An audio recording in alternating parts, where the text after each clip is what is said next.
Shalom saudara yang kekasih. Puji Tuhan, hari ini kita masih ada bersama-sama dalam persekutuan dan kita mau mendengarkan firman Tuhan, dan tentunya kita bersyukur karena penyertaan Tuhan sempurna, berkat perlindungan Tuhan sungguh nyata bagi kita semua. Kita boleh melihat bahwa dalam sepanjang kehidupan kita, dalam perjalanan hidup kita, minggu-minggu kemarin Tuhan sudah menolong kita, dan kita percaya bahwa Tuhan pasti akan terus menolong kita untuk menjalani kehidupan yang masih Dia anugerahkan kepada kita semua. Saudara-saudara yang kekasih dalam Tuhan Yesus Kristus, mari lihat pembacaan firman Tuhan tadi yang sudah kita baca bersama. Nanti saudara-saudara bisa membaca bagian firman Tuhan itu secara lengkap, ayat 1 sampai ayat yang ke-58. Tentunya saya tidak akan membaca semua ayat ini karena terbatas waktu untuk kita membaca semuanya. Tetapi saudara bisa membaca itu secara pribadi dan perhatikan ayat-ayat itu. Saya membaca ayat 10 dan ayat 11. Nanti saya akan lanjut ke bagian belakang di ayatnya yang ke 54 sampai ayat yang ke 58. Demikian firman Tuhan. Perhatikan 1 Korintus 15 ayat 10. Tetapi karena kasih karunia Allah, aku adalah sebagaimana aku ada sekarang, dan kasih karunia yang dianugerahkannya kepadaku tidak sia-sia. Sebaliknya aku telah bekerja lebih keras daripada mereka semua, tetapi bukannya aku, melainkan kasih karunia Allah yang menyertai aku. Sebab itu baik aku maupun mereka, demikianlah kami mengajar, dan demikianlah kamu menjadi percaya. Perhatikan di bagian belakang ayatnya yang saya baca mulai dari ayat yang ke-53 saja. Karena yang dapat binasa ini harus mengenakan yang tidak dapat binasa, dan yang dapat mati ini harus mengenakan yang tidak dapat mati.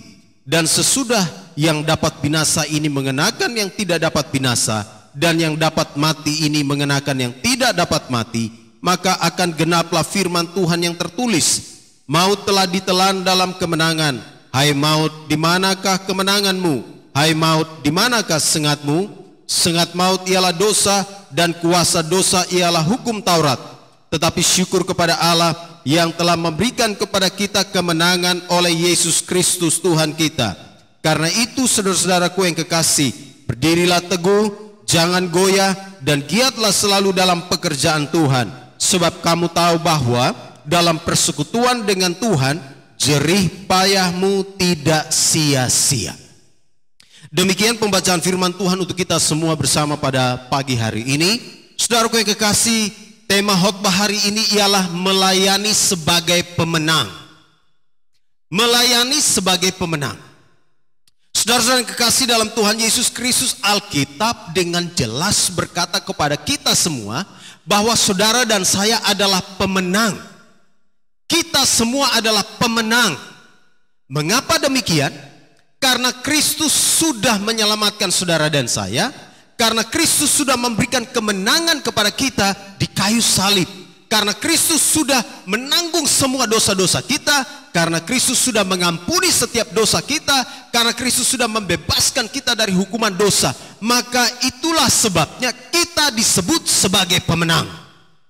Karena itu saudaraku yang kekasih, kita harus sadar bahwa kita adalah pemenang, dan karena itu kita harus melayani Tuhan sebagai orang yang telah menang, karena Kristus sudah memberikan kemenangan kepada kita semua. Saudara perhatikan bagian firman Tuhan ini. Rasul Paulus menulis surat Korintus yang pertama ini kepada jemaat di Korintus. Dia menulis surat ini karena dia mendapatkan laporan dari keluarga Chloe. Nanti saudara baca pasal 1. Di sana ada keluarga Chloe namanya, datang dan memberi laporan kepada Paulus bahwa ada banyak masalah yang sedang terjadi di jemaat Korintus. Jemaat Korintus ini kalau saudara lihat di dalam pembacaan, ini jemaat yang full dengan karunia. Mau cari karunia apa? Di Korintus semuanya lengkap, komplit. Dan karena itu Chloe melaporkan ini kepada Paulus bahwa Bapak Paulus, aduh di dalam jemaat ini ada banyak masalah ini. Dia memberikan laporan itu kepada Paulus, dan kemudian Paulus mengirimkan surat ini kepada jemaat Korintus. Saudara, Korintus saat itu merupakan koloni atau jajahan dari Romawi. Jadi Korintus saat itu merupakan koloni atau jajahan Romawi dan dia tunduk kepada hukum-hukum Romawi. Dan itu sebabnya saudaraku yang kekasih, di zaman itu bahasa resmi itu adalah bahasa Latin. Tetapi bahasa rakyat biasa di dalam masyarakat Korintus itu bahasa Yunani yang dipakai. Jadi ada seperti dua bahasa. Bahasa resminya adalah bahasa Latin, tapi ada bahasa rakyat, bahasa biasa itu pakai bahasa Yunani. Dan saudaraku yang kekasih, kalau saudara nanti lihat di dalam pasal 16, saya kasih tunjuk kepada saudara sedikit supaya kita mengerti bagian ini. Perhatikan di dalam pasal 16 ayat 22, di sana ada nama-nama ini. Saudara sudah lihat itu? Ada mulai dari ayat yang ke-19. Salam kepadamu dari jemaat-jemaat di Asia Kecil, Aquila, Priscilla, dan jemaat di rumah mereka menyampaikan berlimpah-limpah salam kepadamu. Ini nama-nama bahasa Latin. Priscilla, Aquila.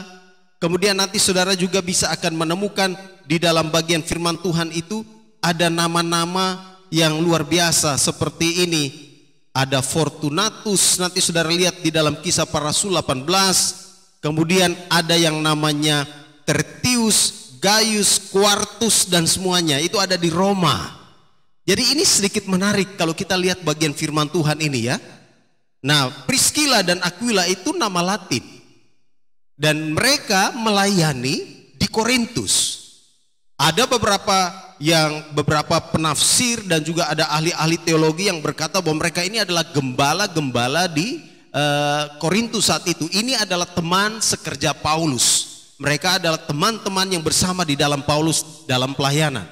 Dan kemudian tadi saya sampaikan bahwa keluarga Chloe ini datang dan menyampaikan kepada Paulus bahwa ada masalah-masalah yang terjadi di Korintus. Masalahnya apa? Banyak sekali. Ada perceraian, ada pernikahan, ada konflik di antara orang-orang percaya, lalu mereka pergi membawa masalah mereka kepada orang-orang yang tidak seiman. Orang-orang yang tidak seiman itu mengambil keputusan untuk mereka punya permasalahan. Dan ini banyak sekali hal yang terjadi di dalam surat ini. Paulus ingatkan ini kepada jemaat.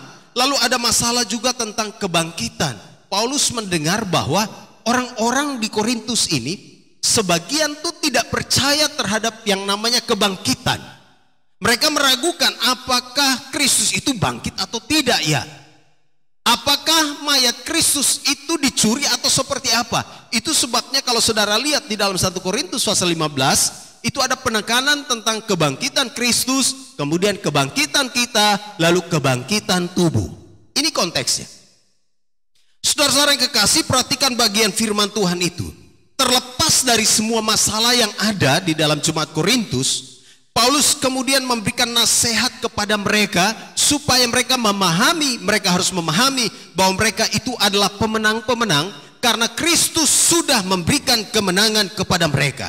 Dan nanti saudaraku yang kekasih, perhatikan di dalam ayat 1 sampai ayat yang ke-11, secara khusus ayat 1 sampai ayat yang ke-7. Di situ Paulus menunjukkan kepada mereka, Paulus memberikan nasihat kepada mereka dan juga kepada kita hari ini bahwa kita harus melayani sebagai pemenang-pemenang. Perhatikan ayat-ayat itu saudaraku yang kekasih. Ayat yang pertama pasal 15. Dan sekarang saudara-saudara, aku mau mengingatkan kamu kepada Injil yang aku beritakan kepadamu dan yang kamu terima dan yang di dalamnya kamu teguh berdiri. Oleh Injil itu kamu diselamatkan, asal kamu teguh berpegang padanya, seperti yang telah kuberitakan kepadamu, kecuali kalau kamu telah sia-sia saja menjadi percaya. Perhatikan ayat 3. Sebab yang sangat penting telah kusampaikan kepadamu, yaitu apa yang telah kuterima sendiri, ialah bahwa Kristus telah mati karena dosa-dosa kita sesuai dengan kitab suci, dan seterusnya. Saudara, ada beberapa nasihat Paulus tentang melayani sebagai pemenang. Nasihat pertama yang Paulus sampaikan bagi kita semua dan juga tentunya ini ditujukan juga buat mereka yang ada di Korintus saat itu. Nasihat yang pertama ialah berpegang teguhlah pada Injil. berpegang teguhlah pada Injil. Orang-orang yang melayani sebagai pemenang, mereka harus berpegang teguh pada Injil. Mereka harus punya standar hidup. Injil adalah standar hidup. Injil adalah hukum yang harus mereka pegang sebagai seorang pemenang ketika mereka melayani Tuhan. Sebab kalau mereka tidak punya pegangan, maka nanti mereka akan goyah, akan ada banyak hal yang mempengaruhi mereka, sehingga akhirnya mereka tidak fokus lagi, mereka bingung dengan kepercayaan mereka, mereka akan bingung dengan iman mereka. Itu sebabnya Paulus menasihati jemaat di Korintus dan juga kepada kita semua, bahwa kita sebagai pemenang ketika kita melayani Tuhan, maka kita harus berpegang teguh pada Injil. Kesimpulan ini Paulus simpulkan di dalam ayat terakhir yang tadi kita baca. Saudara perhatikan, ini connect sekali di bagian pertama dengan di bagian terakhir ayatnya yang ke-58. Maka di sana dia katakan, karena itu saudara-saudaraku yang kekasih, berdirilah teguh dan jangan goyah. Dia sampaikan kepada mereka, berdirilah teguh dan jangan goyah. Supaya kamu bisa berdiri teguh dan jangan goyah, maka kamu harus berpegang teguh pada Injil. Pasal 15 ayat 1 sampai 7. Maka dia simpulkan di dalam ayat terakhir tadi, berdirilah teguh dan jangan goyah. Saudara yang kekasih dalam Tuhan Yesus Kristus, tadi saya sudah katakan bahwa jemaat di Korintus ini sedang mengalami masalah-masalah yang luar biasa. Sebagian orang percaya di Korintus mulai goyah imannya. Kenapa? Ada banyak pengajar-pengajar palsu yang masuk ke dalam jemaat dan mereka mulai membingungkan jemaat. Mereka mulai mengajarkan hal-hal yang kemudian jemaat bilang, aduh kalau begitu enggak apa-apa ya, kita hidup seperti orang-orang di luar sana, enggak apa-apa ya. Mereka mulai goyah. Itu sebabnya Paulus berkata kepada mereka bahwa kamu harus teguh berpegang pada Injil. Injil itu apa? Injil itu kabar baik. Euangelion, bahasa Yunani itu. Euangelion itu artinya kabar baik. Kabar baik tentang apa? Kabar baik tentang kasih Allah di dalam Kristus. Yesus telah datang ke dalam dunia. Dia datang untuk menyelamatkan kita manusia berdosa. Dia datang untuk mati di kayu salib. Dia sudah menebus dosa-dosa kita. Ayat yang ketiga. Itulah kabar baik yang harus saudara dan saya pegang, sehingga akhirnya kita bisa teguh berdiri untuk melayani Tuhan di tengah-tengah badai hidup, badai persoalan, badai-badai pergumulan, badai-badai ajaran sesat. Kita harus tetap teguh berpegang pada Injil supaya kita bisa melayani Dia dengan baik. Saudara, ini penting sekali. Paulus katakan bahwa setiap orang percaya harus berpegang teguh pada Injil, pada kabar baik. Dan tadi saya sudah sebutkan bahwa kabar baik tentang Kristus yang telah datang ke dalam dunia untuk menyelamatkan kita. Kalau ada seorang tanya kepada saudara, saudara sudah diselamatkan atau tidak, jawab saudara apa? Kalau ada yang katakan begini, kamu sudah diselamatkan atau tidak? Jawaban saudara apa?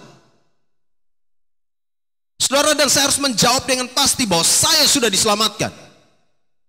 Ketika saya mengaku dengan mulut bahwa Yesus adalah Tuhan dan percaya bahwa Allah telah membangkitkan Yesus dari antara orang mati, maka saya diselamatkan.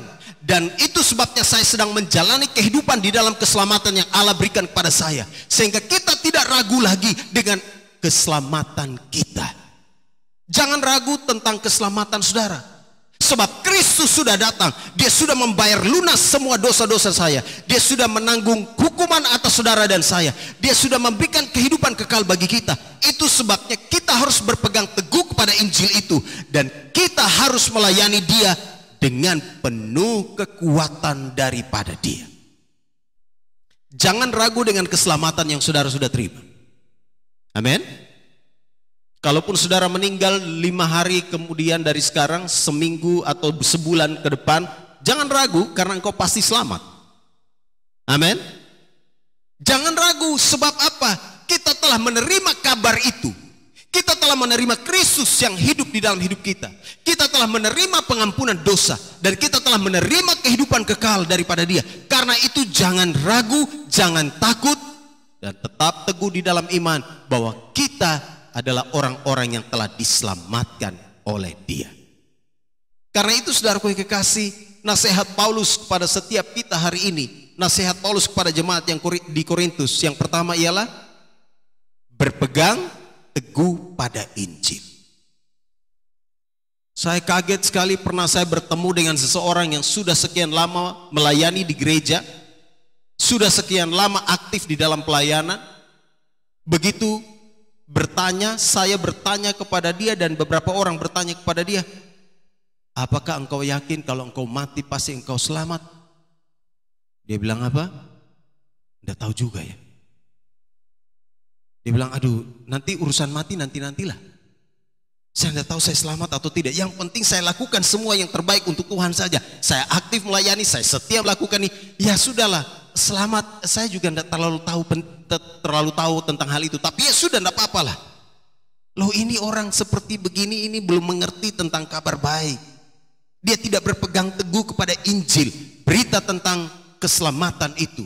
Dan kita harus berpegang teguh pada Injil. Sekali lagi, Injil adalah kabar baik tentang Kristus yang telah datang ke dalam dunia untuk mati dan menebus dosa-dosa kita. Makanya perhatikan di dalam ayat 3 tadi saya sudah tegaskan. Di sana sudah jelas dikatakan bahwa Kristus telah mati karena dosa-dosa kita. Saudara, hal penting pertama ini, jangan ragu. Jangan ragu tentang keselamatan yang sudah engkau terima di dalam Yesus. Dan karena saudara dan saya berpegang teguh kepada Injil, bahwa kita telah diselamatkan oleh Kristus, maka kita mau melayani Dia dengan lebih sungguh lagi.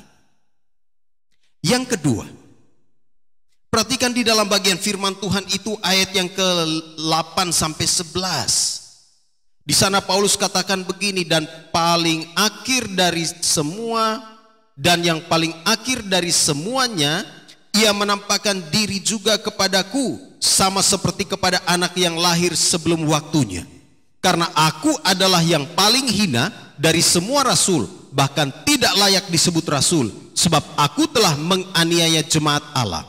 Tetapi karena kasih karunia Allah, aku adalah sebagaimana aku ada sekarang. Dan kasih karunia yang dianugerahkannya kepadaku tidak sia-sia. Sebaliknya aku telah bekerja lebih keras daripada mereka semua. Tetapi bukannya aku, melainkan karena kasih karunia Allah yang menyertai aku. Nasihat tentang melayani sebagai pemenang. Nasihat kedua ialah sadari bahwa melayani itu anugerah. Sadari bahwa melayani itu kasih karunia. Paulus pakai istilah kasih karunia atau anugerah. Kalau saudara dan saya bisa melayani Tuhan, itu anugerah Tuhan yang luar biasa. Sebab mungkin tidak semua kesempatan atau tidak setiap kesempatan itu akan kita punya untuk melayani Dia. Itu sebabnya Paulus bilang, karena kasih karunia Allah, maka aku ada sebagaimana aku ada untuk melayani Dia. Itu anugerah. Itu sebuah kesempatan yang terbesar, sebuah kesempatan yang indah yang harus saudara dan saya pergunakan untuk melayani Dia. Sebab siapakah saudara dan saya yang layak untuk melayani Dia? Saudara dan saya sebenarnya itu tidak layak melayani Tuhan. Karena Tuhan itu terlalu kudus dan saudara dan saya itu penuh dengan dosa. Betul? Tapi kalau Dia berikan kepada kita kesempatan untuk melayani, maka itu adalah anugerah, kasih karunia. Itu sebabnya Paulus bilang gini, saya ini bersyukur sekali, saya beruntung sekali dikasih kesempatan oleh Tuhan. Tuhan menampakkan diri kepada saya untuk memanggil saya menjadi hambanya, untuk memanggil saya menjadi hambanya. Dan saya bersyukur saya dikasih kesempatan untuk melayani Dia. Maka Paulus katakan, aku bersyukur karena kasih karunia Allah yang sudah terjadi atas hidupku. Maka saya selalu katakan, kalau melayani Tuhan jangan jual mahal. Karena engkau sebenarnya tidak layak, saya sebenarnya tidak layak untuk melayani Dia. Kalau dia kasih kesempatan untuk melayani, itu anugerah. Perhatikan apa yang Paulus katakan begini, ayat 9. Lihat baik-baik bagian firman Tuhan ini. Karena aku adalah yang paling hina. Paulus sadar bahwa dia adalah yang paling hina. Dia bilang sebenarnya saya tidak layak untuk diselamatkan. Sebenarnya saya tidak layak untuk diangkat oleh Tuhan untuk melayani dia. Sebenarnya saya tidak layak untuk disebut sebagai rasul. Dan Paulus katakan itu semuanya karena anugerah Tuhan. Saya sebenarnya tidak layak menjadi pendeta. Saudara dan saya juga tidak layak untuk melayani Tuhan. Karena kita ini hina. Betul? Kita bukan siapa-siapa di hadapan Tuhan kalau bukan karena anugerahnya. Ini orang yang hebat yang ngomong begitu, Paulus. Yang sudah pergi melayani dari satu tempat ke tempat yang lain. Saya tidak tahu berapa ribu orang yang dimenangkan oleh Paulus. Berapa ribu jiwa yang dimenangkan oleh Paulus. Berapa banyak tanda-tanda ajaib, mujizat-mujizat yang Tuhan sudah kerjakan melalui hidup Paulus. Tapi dia sadar bahwa dia adalah yang paling hina. Maka tidak ada seorang pun yang bisa berbangga di hadapan Tuhan dan katakan, oke Tuhan, saya bisa melakukan semua ini karena saya. Oh no. Kita bisa melakukan semuanya itu karena kasih karunia, anugerah yang Tuhan kasih. Itu sebabnya kita harus mempergunakan setiap kesempatan untuk melayani dia. Paulus katakan aku ini paling hina. Dan di ayat 9 juga dia katakan bahkan tidak layak disebut rasul. Tidak layak. Paulus sadar sekali. Dengan rendah hati. Makanya melayani harus dengan kerendahan hati. Orang yang sombong tidak layak untuk melayani Tuhan. Orang yang congkak tidak layak untuk melayani Tuhan. Tuhan tidak terlalu melihat skill saudara hebat seperti apa, tapi tidak punya hati yang rendah. Tidak memiliki kerendahan hati. Tuhan mau agar kita melayani dia dengan sebuah kesadaran, sebuah kerendahan hati. Bahwa kita bisa melakukan semuanya itu karena kasih karunia. Bisa tolong kasih tahu dirimu sendiri bahwa saya melayani ini karena kasih karunia. Saya melayani ini karena anugerah. Kasih tahu orang di sebelah juga. Kalau kau melayani itu anugerah. Makanya pergunakan kesempatan untuk pelayanan. Pergunakan kesempatan untuk melayani dia. Sebab sebenarnya kita tidak layak, kita tidak pantas. Kita adalah orang-orang yang hina, yang tidak layak di hadapan Tuhan. Tetapi dia sudah mati. Dia sudah mengampuni dosa-dosa kita. Dia sudah menebus hidup kita di kayu salib. Itu sebabnya Paulus katakan kita harus melayani dia sebagai seorang pemenang di dalam kasih karunia-Nya. Dan kita harus sadar bahwa melayani itu adalah anugerah. Saudara, ini penting sekali waktu saya renungkan bagian firman Tuhan ini. Hidup kita akan ada sampai di satu titik. Hidup kita pasti akan ada titiknya, tidak selalu koma. Hidup kita itu pasti akan ada akhirnya. Karena itu, kita tidak tahu kapan ini berakhir, kapan hidup kita ini berakhir. Maka selagi diberi kesempatan untuk melayani dia, lakukanlah semua pelayanan itu dengan lebih keras lagi, lebih giat lagi. Paulus katakan, sebaliknya aku telah bekerja lebih keras daripada mereka semua. Tetapi bukannya aku, melainkan kasih karunia Allah yang menyertai aku. Ini juga Paulus simpulkan di bagian terakhir ayat itu. Saudara bisa lihat di dalam ayatnya yang ke-58. Karena itu saudara-saudaraku yang kekasih, berdirilah teguh, jangan goyah, dan giatlah selalu dalam pekerjaan Tuhan. Giat dalam pekerjaan Tuhan yang dimaksudkan, itu yang dimaksudkan ada hubungannya dengan ayat 10.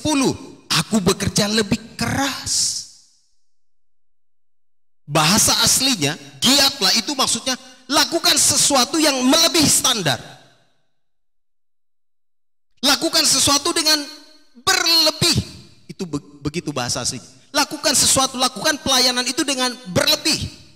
Saya coba terjemahkan dari bahasa Yunani secara langsung. Lakukan itu dengan berlebih, jangan setengah-setengah dan jangan kurang.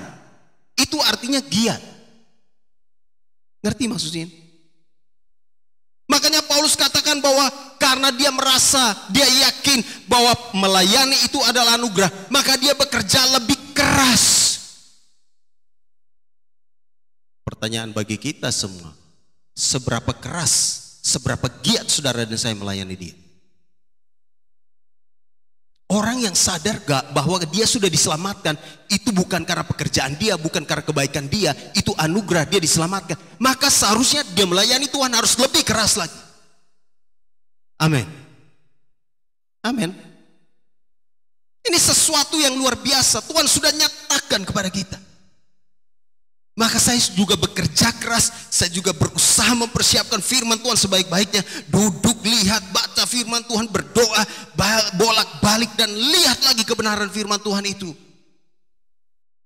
Lakukan semuanya itu di atas standar, lebih keras lagi. Sebab kesempatan melayani itu adalah anugerah. Ada waktunya, saudara dan saya mau melayani, tidak ada kesempatan. Karena hidup kita sudah sampai di titik, sudah berakhir. Karena itu Paulus katakan, aku bekerja lebih keras. Saudara, kalau mau lihat bagaimana Paulus melayani Tuhan lebih keras, saudara bisa menemukan itu di dalam bagian firman Tuhan yang ada di dalam Korintus juga. Itu luar biasa sekali saudara, ketika kita baca surat Korintus, maka kita akan menemukan banyak hal yang luar biasa.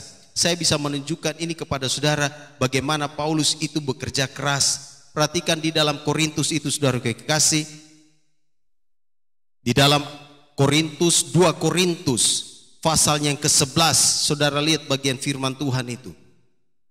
Paulus melayani dengan begitu keras. Dan lihat ini akibat yang dia hadapi, resiko yang dia harus hadapi, tapi dia tidak peduli. Perhatikan di dalam ayat yang ke-24, 2 Korintus 11 ayat 24. 5 kali atau mulai dari ayat yang ke-23. Apakah mereka pelayan Kristus? Aku berkata seperti orang gila. Aku lebih lagi, aku lebih banyak berjeri lelah, lebih sering di dalam penjara, didera di luar batas, kerap kali dalam bahaya maut, 5 kali disesah orang Yahudi, setiap kali 40 kurang 1 pukulan. Berarti berapa pukulan? 39. 3 kali aku didera, 1 kali aku dilempari dengan batu. Pernah saudara dilempari dengan batu? Bukan batu kecil nih. Ini hukum Yahudi, melempari orang dengan batu kalau kedapatan melakukan sesuatu kesalahan. Paulus tidak melakukan kesalahan, mereka bilang dia salah, dia harus dilempari dengan batu. Sehari semalam aku terkatung-katung di tengah laut. Dalam perjalananku aku sering diancam bahaya banjir dan bahaya penyamun, bahaya dari pihak orang-orang Yahudi dan dari pihak orang-orang bukan Yahudi, bahaya di kota, bahaya di padang gurun, bahaya di tengah laut, dan bahaya dari pihak saudara-saudara palsu. Aku banyak berjeri lelah dan bekerja berat. Tadi saya sudah jelaskan itu. Kerap kali aku tidak tidur. Paulus tidak tidur bukan karena dia main game. Berapa banyak orang yang tidak tidur karena main game dan kemudian tidak bisa pergi ibadah karena kecapean, atau datang gereja dan mengantuk karena semalam malaman tidak tidur main game. Bom dikit. Aku lapar dan dahaga, kerap kali aku berpuasa, kedinginan dan tanpa pakaian, dan dengan tidak menyebut banyak hal lain lagi. Urusanku sehari-hari yaitu untuk memelihara semua jemaat. Paulus bekerja keras. Sekeras apa saudara dan saya melayani Tuhan? Sekeras apa? Segiat apa? Coba ukur kita dengan Paulus, level kita di mana? Gak ada apa-apanya. Gak ada apa-apanya kan? Ada di sini yang tadi datang begitu di jalan ditanya mau ke gereja, iya, kena pukul, jangan pergi gereja. Ada?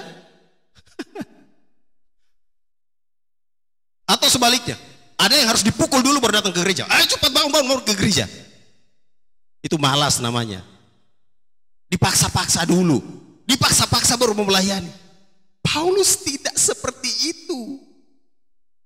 Dan kita punya level ini sebenarnya tidak ada apa-apanya.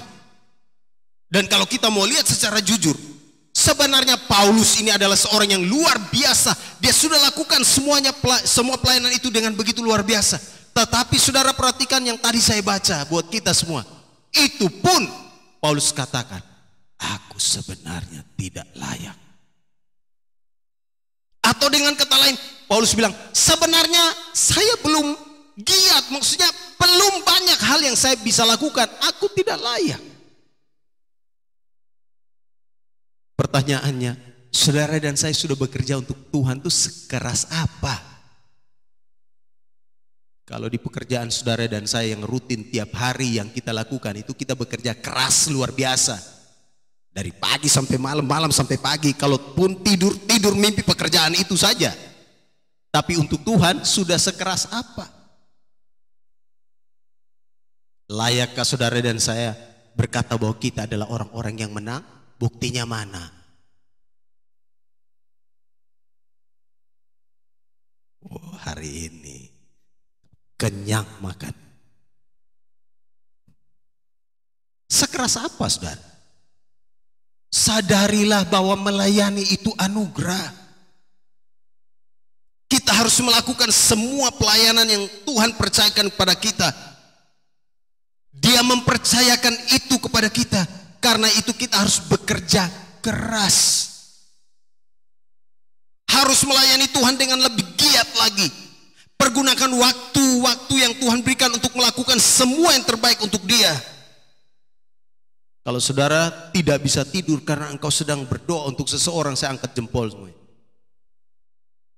Tapi kalau engkau tidak bisa tidur sepanjang malam karena engkau melakukan hal-hal yang tidak benar, engkau tidak layak. Saya tidak layak. Kalau engkau tidak tidur sampai jauh malam karena engkau membaca firman Tuhan, lalu engkau mengingat orang lain dan berdoa untuk dia, wah ini. Tapi kalau engkau tidak tidur semalaman seperti yang tadi saya katakan, karena engkau main game terus, itu berhala terbesar dalam hidupmu. Apakah Tuhan disenangkan dengan semua permainanmu? Yang engkau membunuh semua orang di dalam permainan itu. Mematikan semua lawan-lawan di situ. Di saat yang sama, ada orang-orang yang di luar rumah kita, di luar tempat kos kita, yang sedang berteriak minta tolong karena mereka sebentar akan menuju kepada kematian. Dan kita puas dengan mematikan semua permainan di dalam game itu.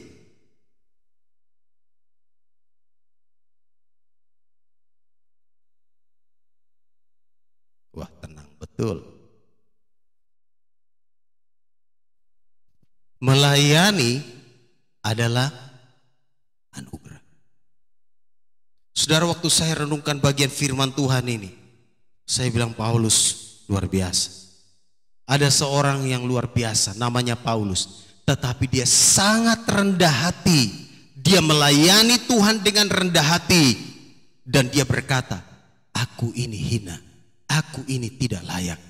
Tetapi kalau aku diberikan kesempatan untuk melayani Tuhan yang telah memanggilku, itu bukan karena aku, bukan karena kehebatanku, tetapi karena kasih karunia.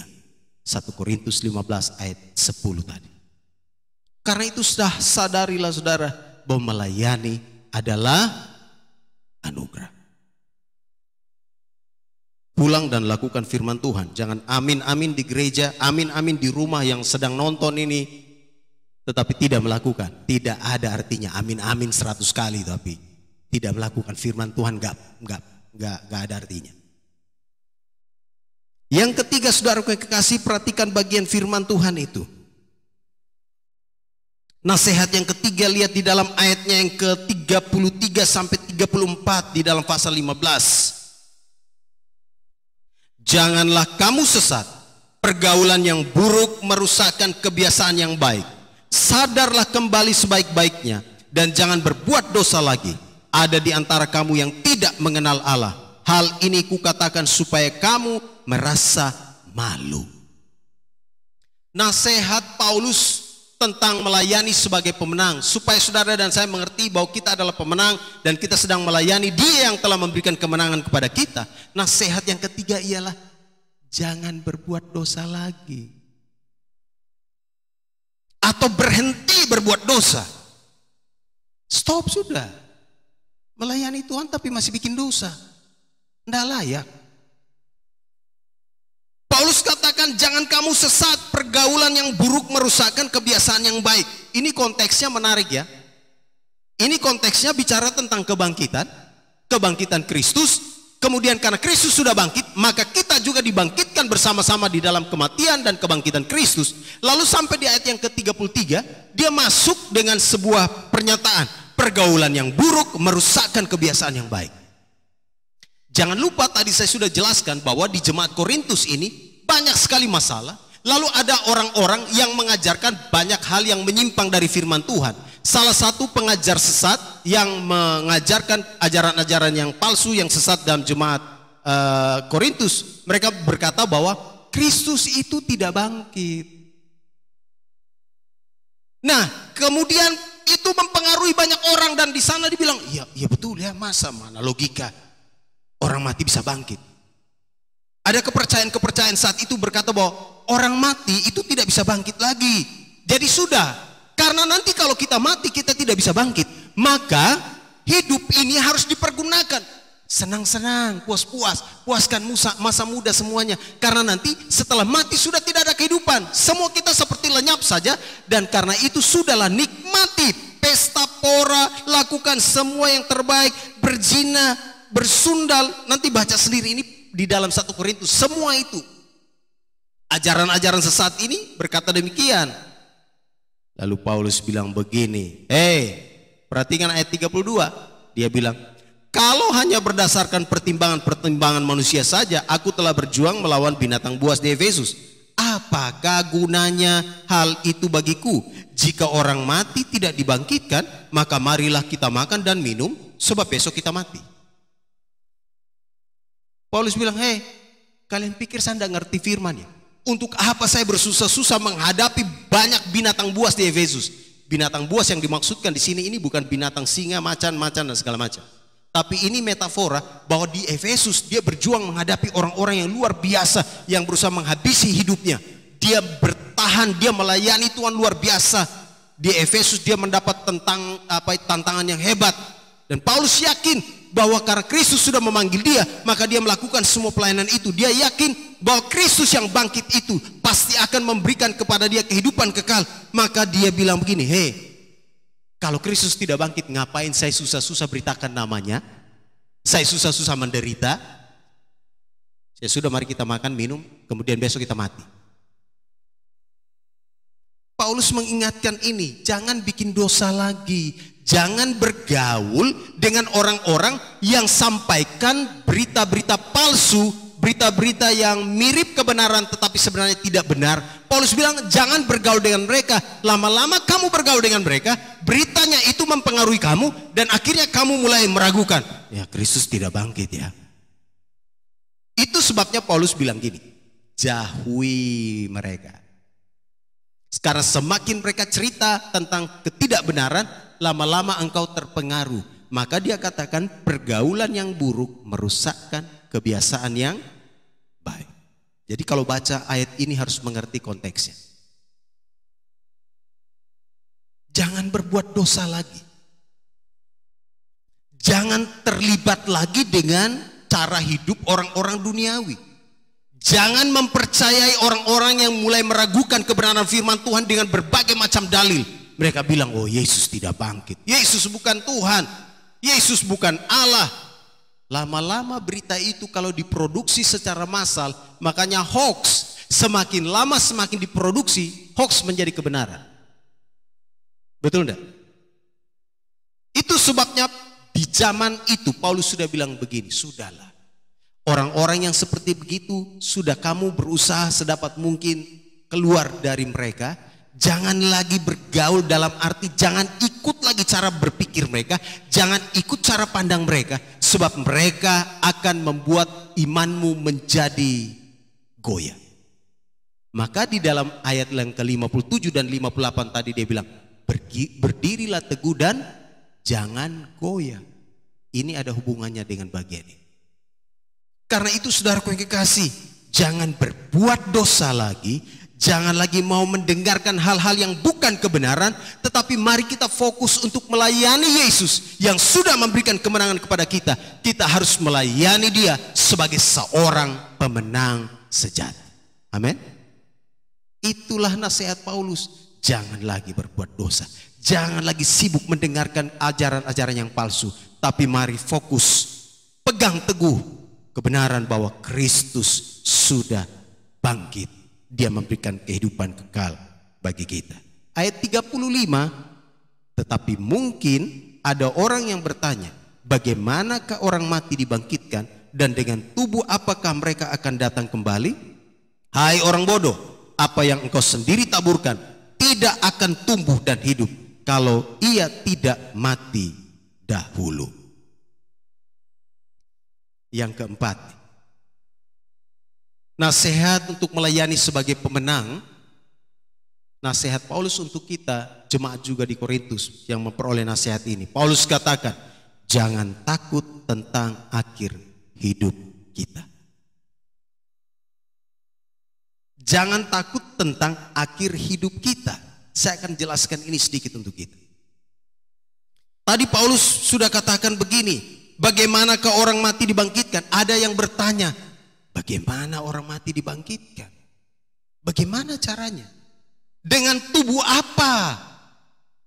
Kalau kalian yakin ini berita hoax, berita bohong, berita yang tidak benar disebarkan di jemaat Korintus, orang-orang itu bilang begini, kalau kamu akan dibangkitkan, kamu akan pakai tubuh apa? Kemudian ini membuat orang mulai ragu tentang akhir hidupnya. Beberapa orang di jemaat Korintus mulai bilang, oh iya betul ya. Ya kalau sudah mati ya sudah selesai ya. Sudah selesai toh, tidak ada lagi kehidupan. Tapi kemudian Paulus menjelaskan tentang kebangkitan tubuh. Makanya di pengakuan kita, pengakuan iman rasuli, ada kebangkitan tubuh. Perhatikan di sini. Alkitab berkata, nanti saudara lihat di dalam ayatnya yang ke-53, di sana dikatakan, ayat 52, dalam sekejap mata pada waktu bunyi nafiri yang terakhir, sebab nafiri akan berbunyi dan orang-orang mati akan dibangkitkan dalam keadaan yang tidak dapat binasa, dan kita semua akan diubah. Karena yang dapat binasa ini nih, daging ini, yang dapat binasa ini harus mengenakan yang tidak dapat binasa, artinya tubuh baru. Lalu dan yang dapat mati ini harus mengenakan yang tidak dapat mati. Jangan ragukan tentang tubuh yang akan diberikan untuk kita, tubuh rohani. Itu sebabnya hidup kita tidak akan berakhir di lubang kubur, tidak berakhir di proses kremasi. Tubuh itu memang akan hancur di sana, tetapi kita yang mengerti bahwa Allah telah membangkitkan Kristus dari antara orang mati, kita pun akan menerima tubuh yang baru. Dan tubuh yang baru itu adalah tubuh yang tidak dapat binasa, seperti ayat-ayat yang tadi sudah saya baca. Nanti saudara baca sendiri ya, saya tidak punya waktu untuk membaca ayat-ayat itu. Tapi saudara, tubuh yang dimaksudkan di sini ialah tubuh sorgawi, tubuh yang tidak dapat binasa, tubuh yang bebas dari kebusukan, atau tubuh yang tidak akan membusuk, tubuh yang tidak dipengaruhi oleh penyakit. Ini semua ada jawaban di sini. Nanti saudara lihat. Tubuh yang tidak binasa itu adalah tubuh yang kuat, tubuh yang tidak dipengaruhi oleh penyakit, tubuh yang tidak terikat dengan hukum alam. Ingat waktu kebangkitan Kristus, dia bisa masuk sekalipun pintu terkunci. Waktu dia menampakkan diri kepada murid-muridnya, mereka ada di dalam ruangan tertutup, dia bisa masuk. Dia masuk dalam bentuk tubuh. Tubuh yang dimaksudkan di situ adalah tubuh kebangkitan, atau tubuh rohani. Jadi secara teologis, saudaraku yang kekasih, ketika seorang meninggal, ketika saudara dan saya meninggal, mati, roh kemana? Roh kembali kepada pencipta kita. Tubuh, karena dia adalah debu, dia akan menjadi debu kembali. Dan pada saatnya ketika Kristus datang, mereka yang tidak mati, belum mati, masih hidup, ayat 52, tubuh mereka akan diubah. Mereka dapat tubuh baru, tubuh kemuliaan, sama seperti kita juga dapat tubuh baru. Nah, yang diubah itu adalah tubuh. Pertanyaannya, roh tetap sama atau tidak? Roh tetap sama atau tidak? Roh tetap sama atau tidak? Apa? Roh tetap sama atau tidak? Menurut saya, yang saya baca dari firman Tuhan ini, saya tidak menemukan bahwa roh akan diubah. Yang diubah itu adalah tubuh. Lalu mereka yang sudah mati, mereka akan menerima tubuh baru. Roh itu akan menerima tubuh baru. Oke? Jadi tidak ada roh baru dan tubuh baru. Yang ada adalah tubuh baru. Kalau ada roh baru, Paulus sudah tulis di sini bahwa ada roh baru, ada tubuh baru. Tapi dia menulis bahwa ini hanya tubuh baru. Makanya saudaraku yang kekasih, Paulus katakan begini, nanti baca di surat Paulus yang lain. Jangan pergunakan segala kesempatan kita untuk hanya merawat tubuh ini. Tapi juga tidak salah rawat tubuhmu. Kau suntik bikin putih, tidak apa-apa. Perawatan jerawat, nggak apa-apa. Tapi jangan merawat itu semua untuk memuaskan keinginanmu dan hawa nafsumu, itu kata Paulus. Sebab pada waktunya tubuh ini akan kembali ke tanah atau menjadi debu. Dan tubuh kemuliaan itu adalah tubuh yang sempurna, tubuh yang tidak akan dipengaruhi oleh virus, tidak bisa terkontaminasi, tidak bisa terpapar oleh virus. Tubuh yang baru itu tidak akan bisa kena penyakit. Tubuh yang baru itu adalah tubuh yang sempurna, tubuh kemuliaan, tubuh yang luar biasa indah. Dan Paulus katakan, dia memberi nasihat kepada semua orang-orang yang telah menang di dalam Kristus. Jangan takut tentang akhir hidupmu, sebab pada waktunya engkau akan menerima tubuh yang baru. Amin. Tubuh yang baru. Yang setengah mati mau diet, udah deh. Gak apa-apa, tapi jaga kesehatan ya. Jangan bilang, sudah, saya tidak mau jaga kesehatan karena saya mau dapat tubuh baru nanti nih. Udah, makan sepuas-puasnya, saya tidak usah jaga kesehatan. Nah, itu juga keliru. Tapi Paulus mau ingatkan kepada jemaat di Korintus dan juga kita semua hari ini bahwa kita yang melayani sebagai orang-orang yang menang, kita harus sadar bahwa hidup kita tidak akan berakhir di lubang kubur. Kalaupun Tuhan memanggil kita, Dia akan memberikan kepada kita kehidupan kekal, dan pada waktunya Dia akan memberikan kepada kita tubuh yang baru, dan itulah tubuh kemuliaan. Tubuh kemuliaan itu sudah digambarkan ketika Kristus bangkit. Kristus bangkit, tubuh Kristus itu adalah tubuh kemuliaan. Itu bukan tubuh yang ada darah dan segala macam yang sifatnya alamiah. Dan itulah gambaran tentang tubuh kebangkitan yang Kristus nyatakan buat murid-muridnya dan juga kepada kita. Sehingga itulah pengharapan kita bahwa ketika kita nanti pergi kembali ke surga, maka pada waktunya Dia akan memberikan kepada kita tubuh kemuliaan.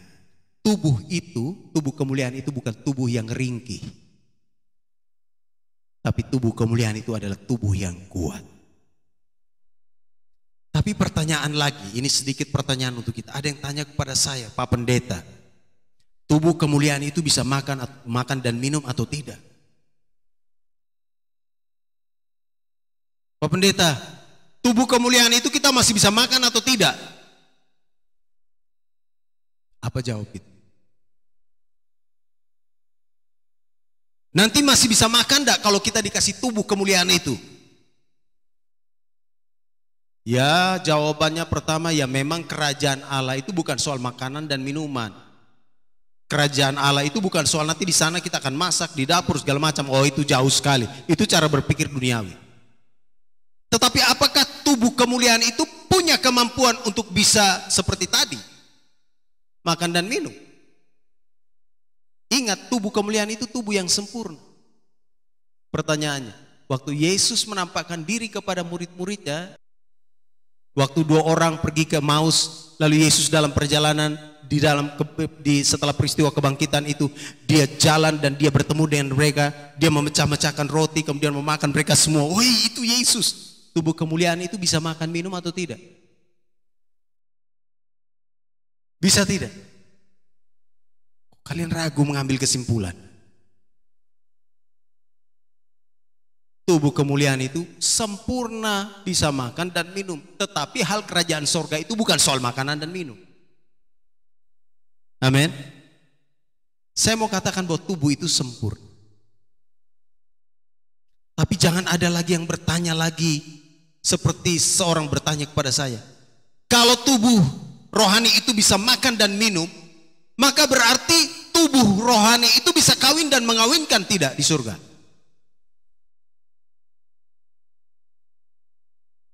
Kerajaan Allah tidak soal kawin dan mengawinkan. Di surga tidak akan ada kawin dan mengawinkan lagi. Jangan berpikir bahwa oke, tubuh kemuliaan ini sempurna, jadi di surga bisa menikah lagi. Ini ajaran sesat lagi yang masuk. Tidak ada itu menikah, tidak ada lagi pernikahan antara orang-orang kudus di surga. Gak ada. Tidak ada bidadari lagi yang akan datang kemudian menjemput seseorang dan kemudian satu orang dapat 10, 170 dan segala macam, banyak bidadari. Lalu di sana dia pesta dan dia bisa menikmati semuanya. Wah, tidak seperti itu. Ingat ada satu peristiwa ketika seseorang bertanya, oh ini ada seorang meninggal, kemudian dia menikah dengan itu, kemudian meninggal lagi, dia menikah lagi, dia menikah lagi, kemudian meninggal, dia menikah lagi. Lalu pertanyaan orang-orang itu yang ingin mencoba Yesus, nanti di surga dia punya suami yang sah itu yang mana?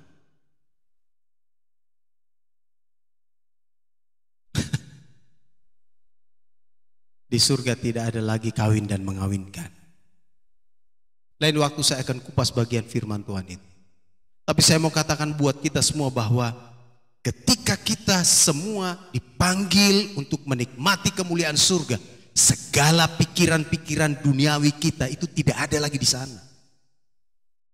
Tidak ada lagi sakit penyakit, tidak ada lagi hal-hal yang sifatnya keinginan daging, tidak ada lagi. Makanya tubuh kemuliaan itu adalah tubuh mulia yang tidak bisa terkontaminasi dengan dosa. Tubuh ini masih bisa terkontaminasi, terpapar dengan dosa. Tapi tubuh kemuliaan tidak bisa. Itu sebabnya Paulus bilang begini, saya simpulkan ini. Paulus bilang begini, jangan dengarkan orang-orang yang berusaha melemahkan iman saudara untuk melayani Tuhan. Jangan dengarkan mereka yang bilang, ngapain kamu melayani? Sia-sia, sebentar kamu mati, hidupmu tidak ada artinya. Lebih bagus senang-senang sekarang, puaskanlah dirimu. Kalau kamu mau melakukan dosa, lakukan saja. Itu nasihat orang-orang duniawi. Paulus bilang, hei, tidak seperti begitu iman Kristen. Pada waktunya kita semua akan bersama-sama dengan Allah dalam kemuliaannya, dan dia akan memberikan kepada kita tubuh yang baru, kehidupan yang baru. Karena itu perhatikan ayat 58 saya baca terakhir untuk kita. Karena itu saudara-saudaraku yang kekasih, berdirilah teguh, jangan goyah, dan giatlah selalu dalam pekerjaan Tuhan. Lalu Paulus simpulkan begini, sebab kamu tahu bahwa dalam persekutuan dengan Tuhan jerih payahmu tidak sia-sia. Paulus bilang begini, saya punya jerih payah tidak sia-sia. Saya sudah menghadapi berbagai macam tantangan. Saya sudah menghadapi orang-orang buas di Efesus. Itu tidak sia-sia. Semua jerih payah saya tidak sia-sia. Karena saya akan memperoleh mahkota kemuliaan yang disediakan oleh Tuhan bagi diriku. Karena itu saudara kekasih, layanilah Tuhan sebagai seorang pemenang. Amin. Layani dia sebagai seorang pemenang. Karena saudara dan saya sudah diselamatkan, sudah ditebus. Hidup kita sudah dimerdekakan dari dosa. Dan kita diberikan kehidupan baru bersama dengan dia. Amin.